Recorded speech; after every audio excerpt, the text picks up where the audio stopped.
Thank you for listening to the Allender Center podcast. I'm Dr. Dan Allender. And I'm Rachel Clinton Chen. We're fiercely committed to providing hope and healing to a fragmented world. And restoration for the heart. Thank you for joining us. Let's get this conversation started.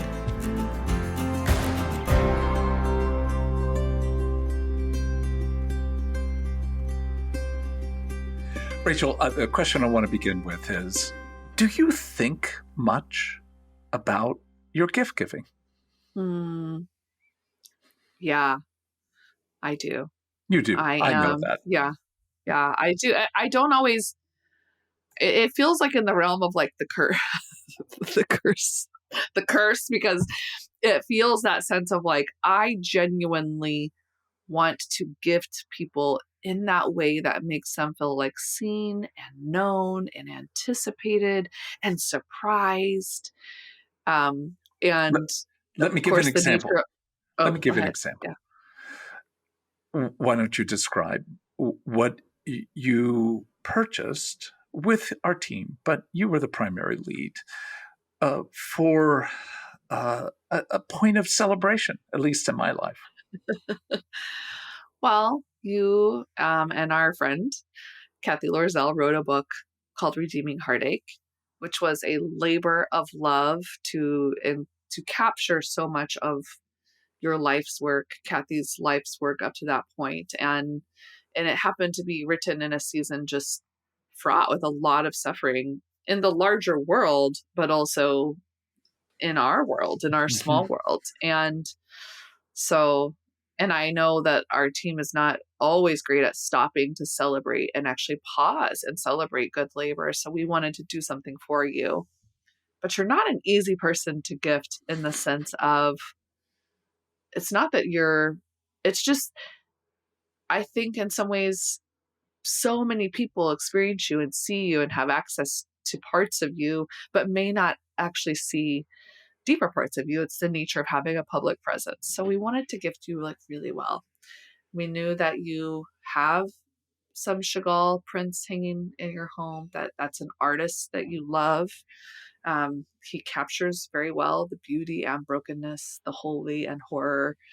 And so we got you a Chagall. It's not called a print. I forget what it's called because it actually it's like one of the few reproductions that an artist will do of their original print where they actually sign it.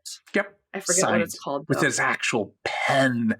Yeah. Yeah. It's, again, the person Chagall, if one has ever read any of the biographies, is not a human being that I would honor.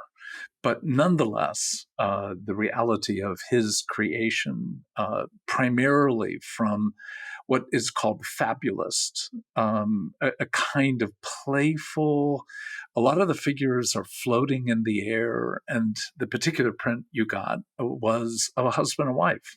So for me, it was the reality of the love of my life, and that is my wife, but also a painter that in his Hungarian and Jewish roots and Russian roots holds something of the tapestry and story of a wild community. So it couldn't have been, there just could not have been a more honoring and sweet gift. So back to the point, how do you work to create a gift giving mentality on behalf of the people that you love and your family? I mean, this was part of what I was going to say is I think the nature of this season to me always brings about what it feels like futility, because you're pushing against so much. Because what I most long for in this season, to be quite honest, and in some ways my immediate family and my extended family, we've moved toward more simplicity, is the greatest gift I long for in the Christmas season is to be with my people, and not be dissociated and stressed out and frantic, kind of going through the motions of getting everyone gifts, but rarely do you have the time and resources, because you can get inexpensive gifts that are priceless, but Mm-hmm. that takes Oh. planning. It takes intentionality. It takes Mm-hmm. time. So I often in the Christmas season feel the inevitable bind of the disappointment that I have been thinking for a long season of ways I want to gift the people I love. And I'm not going to have the time resources to actually make it happen in a ways that if I had more time, could without having to spend a ton of money that I don't have. Right. And so part of how I approach it is just pondering what would make someone feel seen, like delighted in, known. Um, and again, that element of wonder and surprise. And yeah, I guess in my idealistic self, I think that's part of bringing the gift of the incarnation in a tangible form. Like God came to be with us in a way we needed more than we could have ever known. Um, we know, but like could have never really believed someone would come to be with us and to do on our behalf what Jesus has done.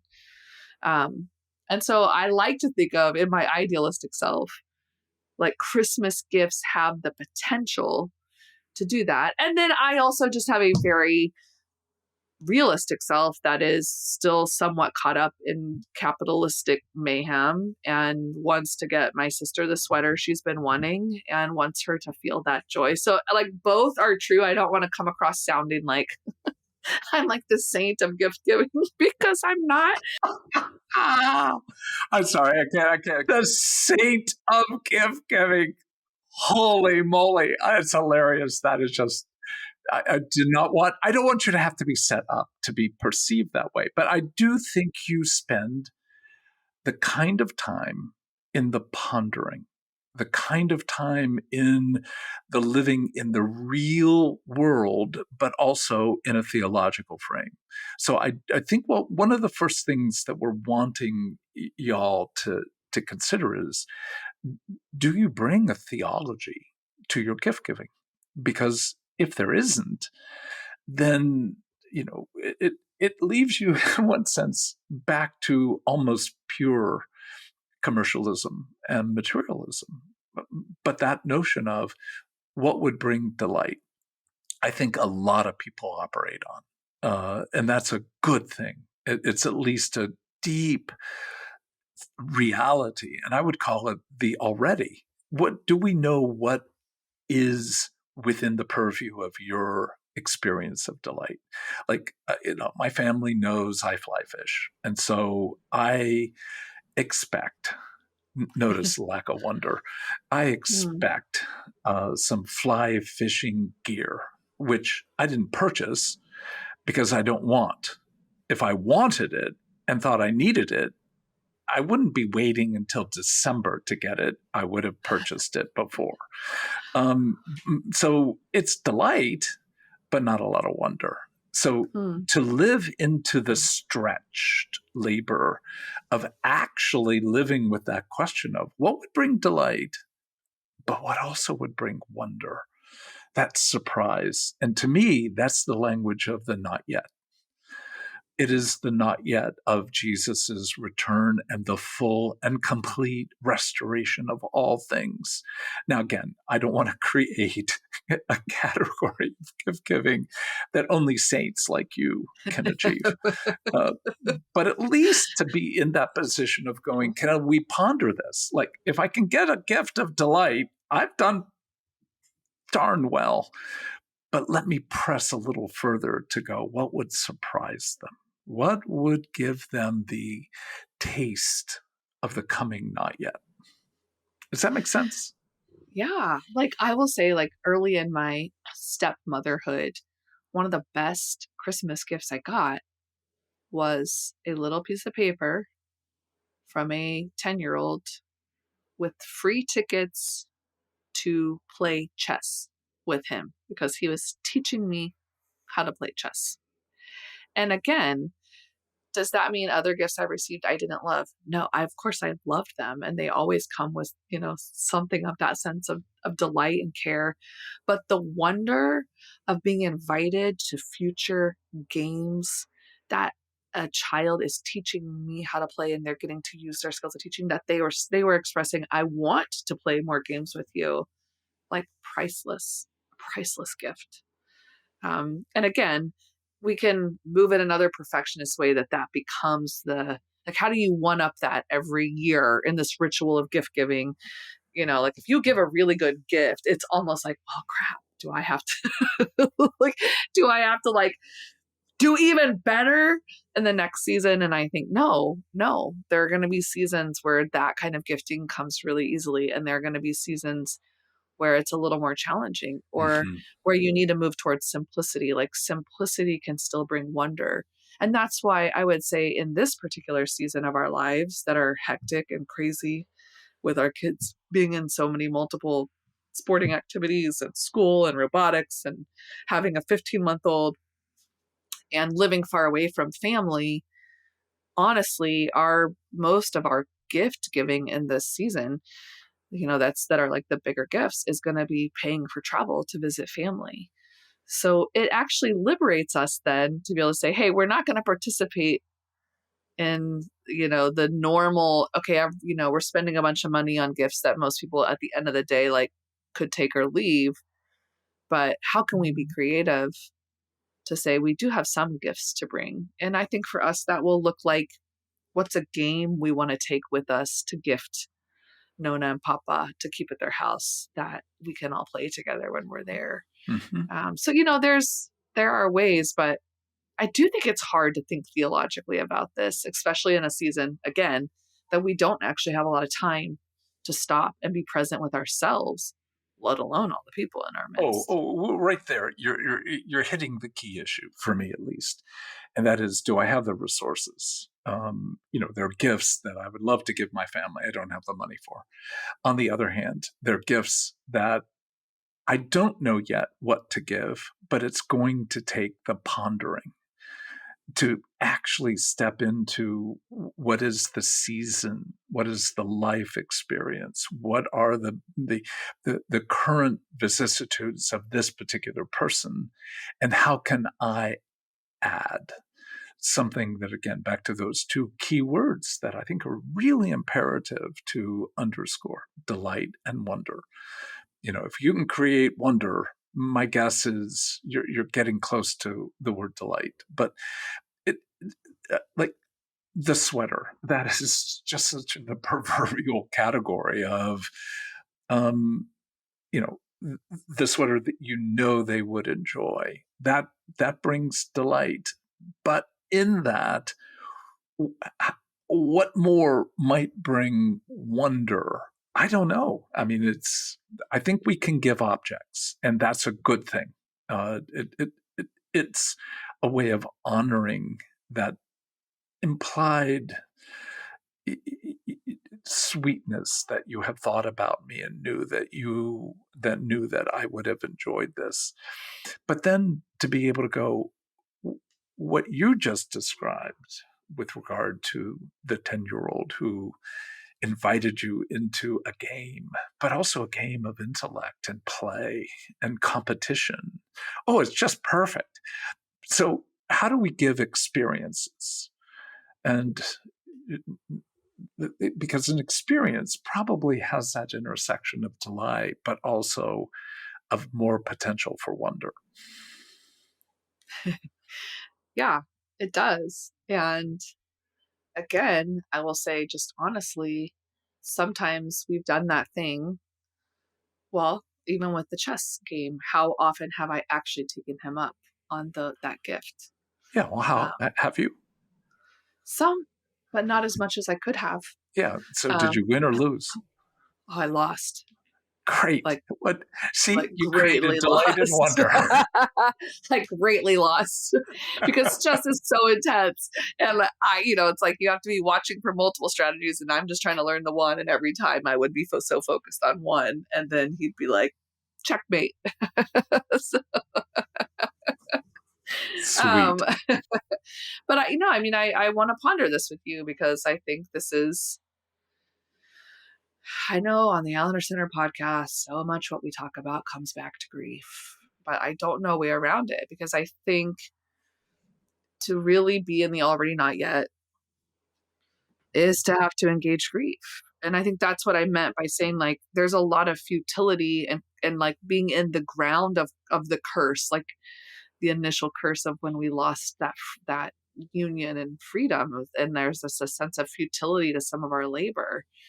Um, it's just how many of us get to this Christmas season, and even if, I mean, we talked last week about how there's things we look forward to and we anticipate and rituals that we have, from the past. There's nostalgia that we have, but there's also like ways we recreate rituals that hold a lot of meaning and call us to something more.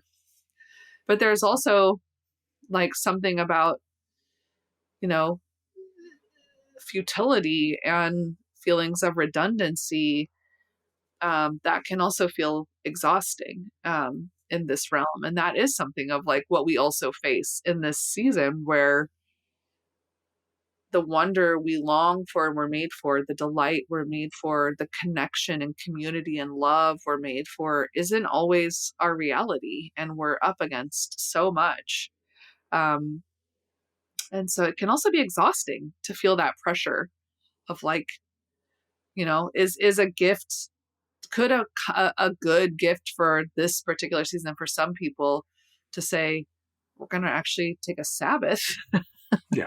from Yeah. gift giving in this season. And we're going to celebrate the fact that there are people that aren't waking up with their children or waking up with their spouses. And Yeah. we're going to really like soak in what we have as like an act of delight and wonder instead of needing something more. So I think that can also be an So option important. and offering for people.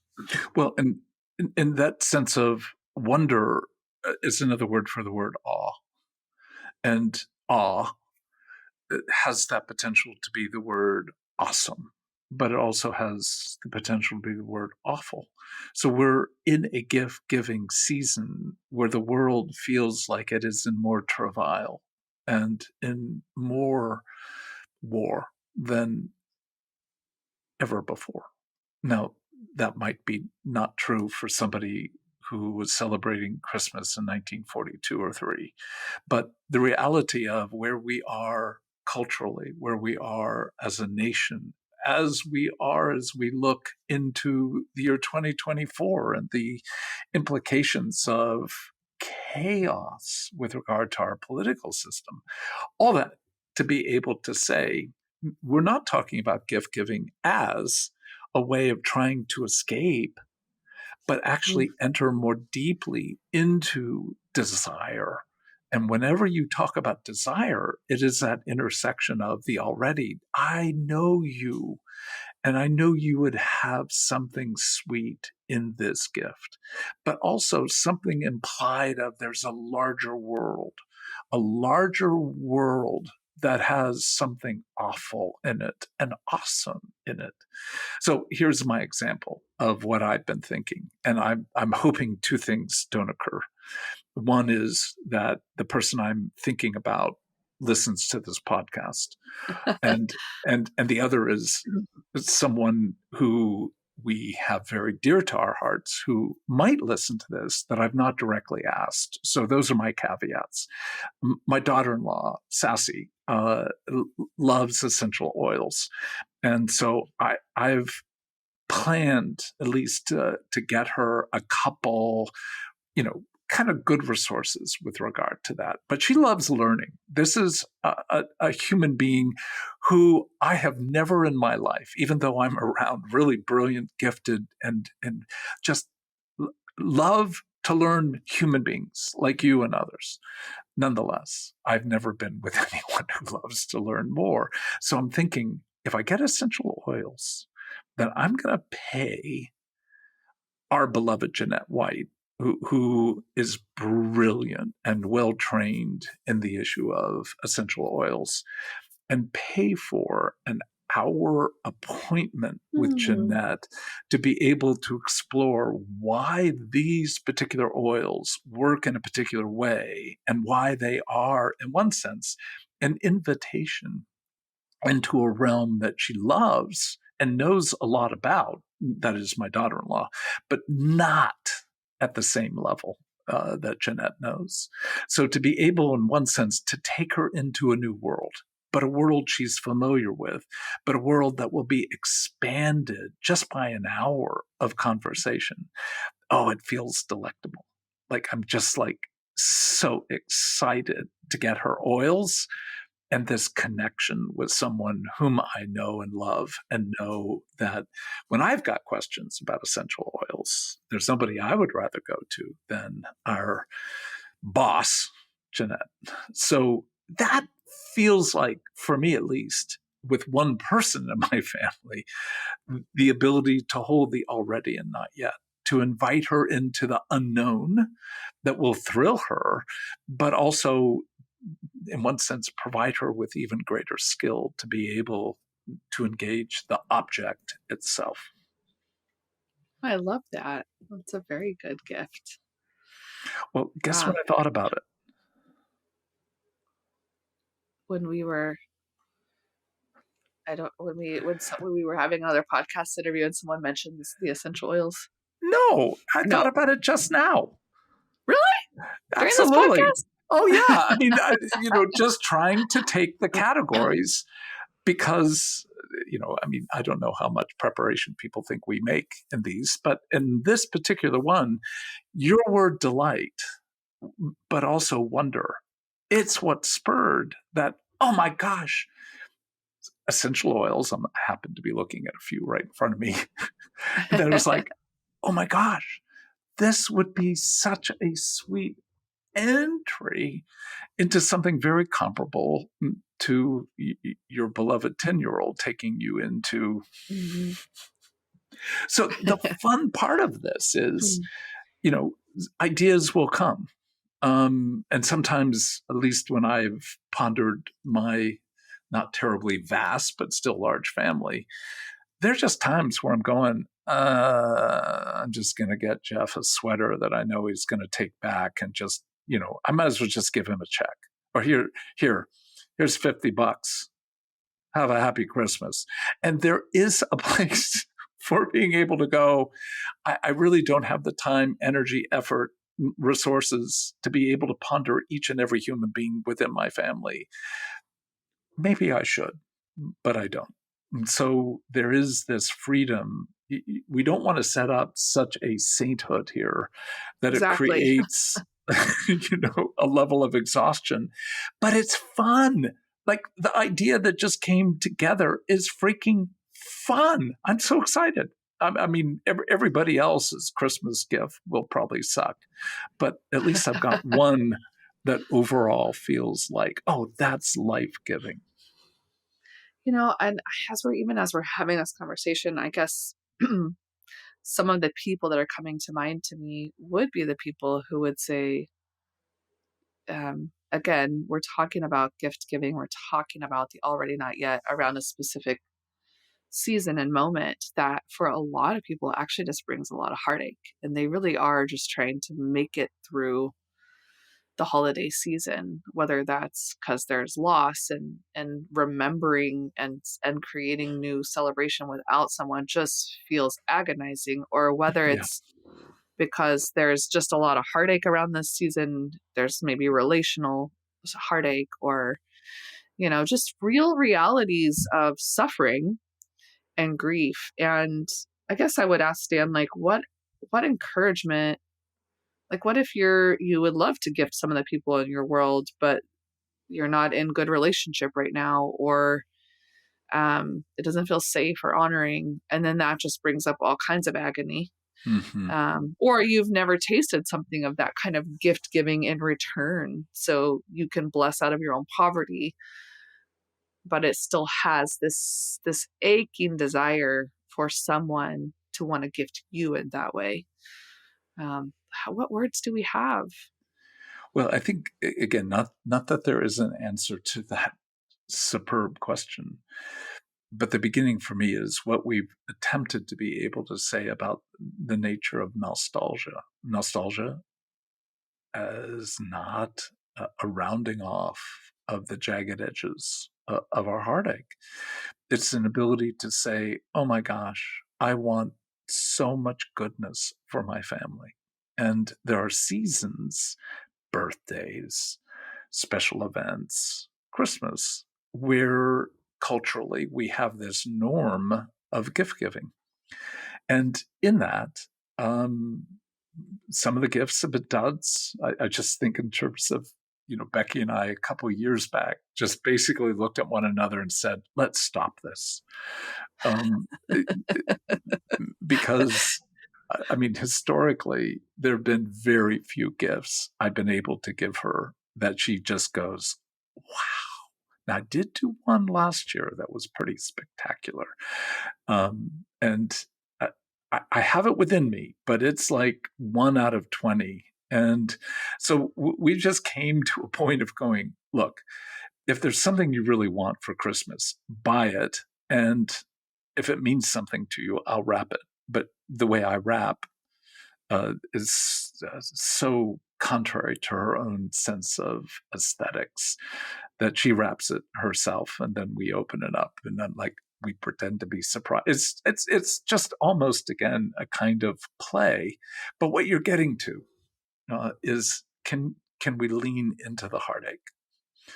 That no Christmas is as we would wish. No gift is fully as we would desire. Like I've given my girls, Andrew does not want it, so he said no. But I've given my girls usually the opportunity. I will take them out to eat once or twice during the year, and that we each choose one book that we talk about at that meal. Now, the great value to them is the meal. And they have conceded that, yeah, I know what you're really looking to is just to get to know us. So we like that kind of, we do, but it is such a privilege to be able to go, I can sit with a daughter for several hours and talk about something that stirs hours upon hours of conversation. And I think about those who hear that and go, my daughter would never want to do that with me. And to go, I'm heartbroken. Then if you can't give a book or select a book that you have a conversation about, could there be a 5-minute conversation? Here's what I want for Christmas. I want to sit with you and look at 10 pictures of you growing up and hear your thoughts about what you remember during that particular moment or season in your life and in our life. That invitation to say, I don't need money. I don't need you to make something. I want 15 minutes of looking at 10 photos. Your adult daughter might, all right. But there will be something in her heart that will, maybe it won't be for a long season, but will have said, oh, that was kind of nice. We didn't have to pass money, we didn't have to pass gifts, and we didn't have to make it hours of conversation in a restaurant. 15 minutes looking at 10 photos, just hearing a little bit about what it meant for you in that particular moment in life. Again, I don't think there's any gift greater than self-giving, but giving that is mutual, meaning we each have pleasure in the engagement. And for buying a sweater and seeing delight and having that person be grateful, I'm all for it. Totally. So. But that's why I've said to my kids, look, if I wanted this sweater, I would have bought it. Just give me money. And if you don't want to give me money, give me time. That's what I want. I want time. A half-hour phone call, but where it's not chatting about how's your job, how's the kids, but it's a half hour where we engage for lack of a better word, meaning. our lives, our relationship, where you are in your own relationship with life itself and with God, that to me is the interplay of the already and not yet. Mm. Mm. Well, any other directions as you Mm. think about your gift giving now? You kind of had a mic drop. So I was like, oh, that was really stunning. So that's my silence was like, I was just taking in what you're saying. But I think about just how do we gift ourselves honor, like honoring where we're at, honoring our capacity, um, and just moving toward like honoring our desire in ways that can start really small. And we say this a lot, like being faithful in the small. So maybe this Advent season and Christmas season, you're feeling an invitation to change some of the culture around the holidays because you find it actually doesn't gift you at all. And it's insane. And maybe that has to start really small. Like I've seen that in my own family, with my dad basically saying, some of the ways we celebrate this holiday, I feel like are starting to be life sucking and not life giving. Can we create some different rituals? And Mm-hmm. that was a really painful, disruptive conversation initially. But it's led to some really beautiful ways we gather as a family that we had never done before that I think we all look forward to. And so I'm laughing because I was thinking, oh yeah, last Christmas, Michael and I gifted each other new running shoes, because we're 4 months postpartum. Our bodies were aching and we were realizing we got to get in better shape so that we can keep up with this really young, vibrant, active little person. So let's get new running shoes because our shoes are like 3 years old. And so we went to the Brooks store to get our new running shoes. And of course, I ended up leaving with new running shoes because I found a pair that like worked. And Michael is a desirous man, and there was a very particular color he wanted that they didn't have in the store. So he was like, I'll get them later. Guess who, almost a year later, still doesn't have Yeah. Yeah. running shoes. So I'm laughing. Like I felt like I wanted to share that story just in case anyone was still wanting to put me on the pedestal of like the saint of Christmas gift giving. I bought Michael running shoes that I've never actually bought him and he doesn't have. And anyhow, we in a very similar way have tried to move away from this pressure to get each other like the perfect gift and try to think about more creative ways we want to play together in the season ahead. Mm-hmm. One thought I did have when you were talking is I was thinking, what is one of the best Christmas gifts I've gotten? And I can tell you, my sophomore year of college, my mom got me a Razor scooter, which is when like Ooh. those like little Yeah. scooters were like all the Yeah. rage. I opened that. I was not expecting it at all. I don't even know how she knew it's something I would like so love.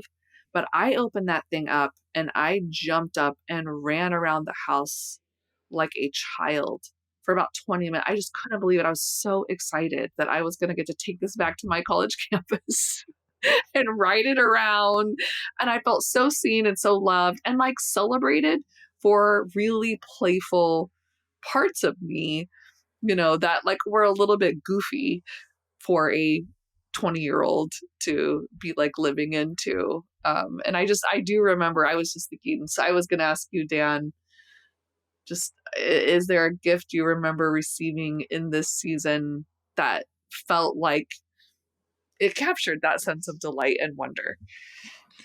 Yeah. I mean, the idea of having time with my daughters did not come from me. It came from my oldest daughter, Annie, who Oh, gave me a night out at a really fine Seattle restaurant that I would way more expensive than I would ever take myself to. So she paid for us to go, the two of us, to go to the restaurant. But she said, I want to read or reread. I can't remember now. The Brothers Karamazov, and I want particularly to deal with two core chapters, the Grand Inquisitor chapter. And I want to hear from you how it is you still believe in God given the suffering. Mm, And I'm like, mm, oh, daughter, you could not have purchased for me anything more sweet than a banquet with you and the opportunity to read a book that, was certainly very central to post conversion, but engagement with the core questions I still have and still have today about the goodness of God. So that gift, I would say, is probably the best gift I've ever received in my life. And now they, both daughters would say, oh yeah, now we got to go out to eat and talk about a book with Dad. I still think they kind of enjoy it. But I think the mm, reality is that if I had not been given it, I wouldn't have had, in one sense, the wisdom to give it in return. mm. Yeah, that's really beautiful. And it's taking me back to, this is gonna feel so cheesy, so just go with me. But I feel this encouragement I want to give to our listeners and to myself and to us is like, it's gonna sound that cheesy. It's like, and the greatest gift of all is Jesus. Like that's what I feel like is about to come out of me. But I'm thinking about how much presence, like someone being in our presence with an intentionality and with their face turned toward us.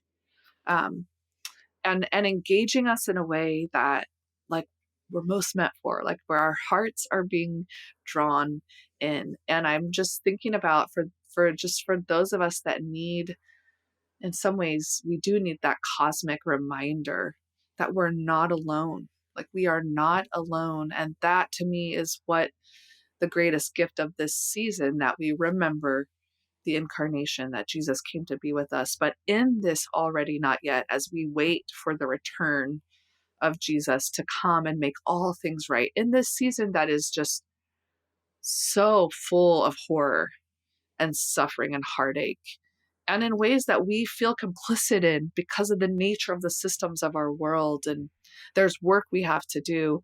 I'm just thinking about how one of the greatest gifts Jesus gave to us was the presence of the Spirit, a comforter to be with us as we wait in the already not yet.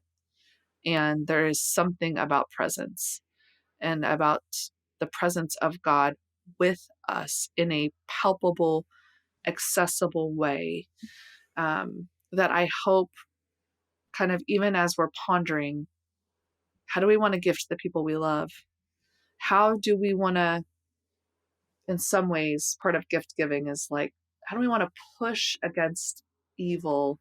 How do we want to push back against heartache and horror and like fight for what it is we're made for? Like, what are we fighting for? What are we rebuilding towards? That we have the presence of the Spirit with us, like for us, all around us. And so, even as a cheesy as a practice it could be, I think I am going to like ponder with the Spirit, how do I most faithfully, tenderly, delightfully, wonder filled, grief filled, and all the, the joy and sorrow and all of it mixed together, like enter this season with the people I love. And that I am grateful for. Well, and to underscore how cheesy, and I personally love cheese, but how cheesy it can be heard. Yet when we bring something like, well, the reason for the season, and they just want to slap myself, even saying it out loud. But again, to be able to come back to what we're really wanting to give as a taste of what we have received. And what we have received is adoption. We are the sons and daughters of God. And in that process of delight, and I go back to your two keywords that I think are brilliant, delight and wonder, it sets up a strong, but I don't think impossible standard. We can't achieve it with each person over every Christmas or every gift-giving process, but at least it captures enough to be able to say, May you shop well, folks. Thanks for listening to the Allender Center podcast. If you're gaining new insights through the topics we're covering in this podcast, we invite you to deepen your understanding of your story by working through one of the self-paced online courses offered by the Allender Center. If you'd like to engage your personal story and explore how the goodness and pain in your life has shaped you, we recommend starting with To Be Told, the online course led by Dr. Dan Allender. You can enroll for To Be Told or any other online courses at theallendercenter.org/online-courses. Oh, and one more thing. When you subscribe to our newsletter, you'll be the first to know about new offerings, events, and sales. Visit theallendercenter.org/subscribe to join our mailing list today. Thanks again for listening, and we'll see you back here next time.